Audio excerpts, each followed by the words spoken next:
Happy birthday, happy birthday. কি বলবে আজকে ফোর্টি?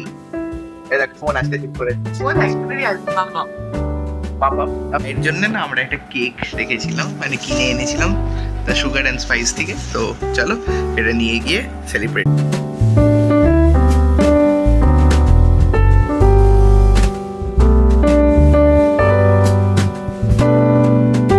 মর্নিং বন্ধুরা, কেমন আছো তোমরা সবাই? আশা করি তোমরা সবাই খুব ভালো আছো। আমি ঋষভ, তোমাদেরকে একটা নতুন ব্লগে স্বাগত জানাচ্ছি। So a very good morning into everyone. আর আজকে হচ্ছে মায়ের জন্মদিন। সো চলো, আজকে আমি মায়ের জন্মদিনটাকে কিভাবে সেলিব্রেট করছি সেটাই তোমাদেরকে দেখাবো। এবং আজকে অনেক কটা প্ল্যান আছে, অনেক কিছু করার ইচ্ছে আছে। চলো দেখি কতটা পুরো করতে পারি আমরা।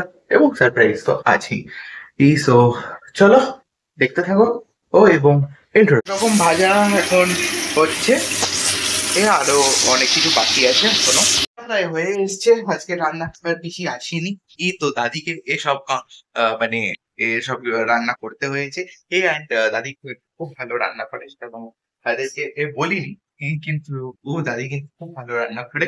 অ্যান্ড এটা হচ্ছে এখন 5 রকম ভাজা, ভাত, ডাল এবং মাছ। এবং মা মাছ খেতে ভালোবাসে, তাই এই মা এর জন্য বাবা রুই মাছ এনেছে। তো চলো, তো দেখ দেখতে থাকো। আজকে আর একটু খুব অনেক ভালো বড় করে সেলিব্রেট করার ইচ্ছে ছিল, কিন্তু অত বড় করে হয়নি। সো হোয়াট, চলো দেখতে থাকো। ও রান্না করে শেষ হয়ে গেছে। আর মা বলেছে যে রেডি হয়ে থাকতে, জানিয়ে আবার মাও একটা রিটার্ন গিফট দেবে। চলো, মাকে কি গিফট দেবো সেটা এখনো ভাবছি। কি দেওয়া যায় বাবা? চিন্তা করতে হবে এখনো। তো একটা জিনিস ভেবেছিলাম, কিন্তু সেটা কালকে কেনা হয়নি, রাত্রিবেলা বেরিয়ে। তো চলো আমরা দেখতে যাও। মা এখন কোথায় গেছে? তো ভাবছে যে আজকে বার্থডে গার্ল কোথায় গেছে। মা গেছে হচ্ছে একটা আন্টির বাড়িতে, দীপু আন্টি মায়ের সাথেই যোগা করে। তার বাড়িতে আজকে পূর্ণিমার পুজো। তো পূর্ণিমার পুজো এখন আমার স্নান টান হয়ে গেছে, মা এখনো আসেনি। অ্যাকচুয়ালি দীপু আন্টির বাড়িতে গেছে, নিশ্চয়ই অনেক গল্প তো আড্ডা হচ্ছে, তাই জন্য হয়তো আটকে গেছে। তো বার্থডে গার্ল আজকে এনজয় করছে, সেটাই ভালো। আমার আর এখনো খাওয়া হয়নি, মা আসলে খাবো। আর বাবা এখন টাটা। তুই তো বোনাস পাবি না। তো বাবা এখন বেরোচ্ছে। এ বাবা চলে যাচ্ছে এখন অফিসে। বাবা বলেছিল যে আজকে ভাবছিলাম যে অফিসে যাবো না, কিন্তু যেতে হবে, বিকজ একটা মানে ইম্পর্টেন্ট একটা জব আছে। তো আজকে তো কাজটা করে নিতে হবে। সেই কাজের জন্য বাবা ভাবছিল যে আজকে এখানে ডিলোজিওতে এই যে গিয়ে কাজটা করে নেবে, কিন্তু ও হলো না, বললো যে যেতে হবে। সো বাবা মাকে বললো যে আজকে দুপুরবেলার লাঞ্চটা ক্যান্সেল করে দাও। দুপুরবেলার লাঞ্চটা তোমরা এমনিই করো, রাত্রিবেলা আমরা ডিনারে যাবো। ও এটা কিন্তু বাবা প্রমিস দিয়েছে। তো চলো, দেখতে থাকো আজকে রাত্রিবেলা কি কি হয়। বাজছে সন্ধে 8টা। তো ও এক্ষুনি এই অ্যাকাউন্টেন্সি স্যার পড়িয়ে গেল। এবার যাবো হচ্ছে আন্টির কাছে ইংলিশ পড়তে। তো দুপুরবেলা কি হলো সেটা শোনো। মা আসলো অনেক দেরিতে, মা বললো যে আমি ওইখানে খেয়ে এসেছি, আর খেতে পারছি না। কিন্তু আমি মাকে 5 রকম ভাজা দিয়ে আমি খাইয়ে দিয়েছি। এই যে আর ঘুগনিটা যেটা আমি বানিয়েছিলাম।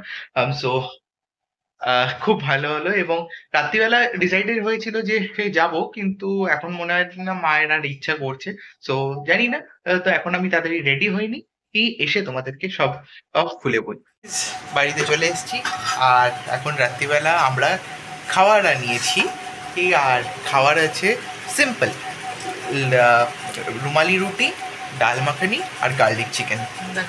দাঁড়াও তোমাদেরকে দেখাচ্ছি। তো গার্লিক চিকেন, ডাল মাখানি, আরে দেখ রুমালি রুটি। গাইস এখন খাওয়া দাওয়া হয়ে গেছে, আর এখন হচ্ছে সব দিনের মতো নিয়ে এই দিনটাকে ও এখানেই শেষ করছি। সো যদি তোমাদের এই ব্লগটা ভালো লেগে থাকে এবং মায়ের বার্থডে তে তোমরা অনেক উইশ করেছো, অনেক কিছু করেছো, সেটা নিয়ে মা খুব হ্যাপি। সো যদি তোমাদের এই ব্লগটা ভালো লেগে থাকে তাহলে please like, comment, share and subscribe করো, যেটা তোমরা করছো। আরো সাপোর্ট দাও, আরো সাপোর্ট দাও, আরো সাপোর্টের অনেক দরকার। তো এই নিয়ে good night, good bye, see you. আমার যদি স্টাইলে বলি, signing off for today, good night.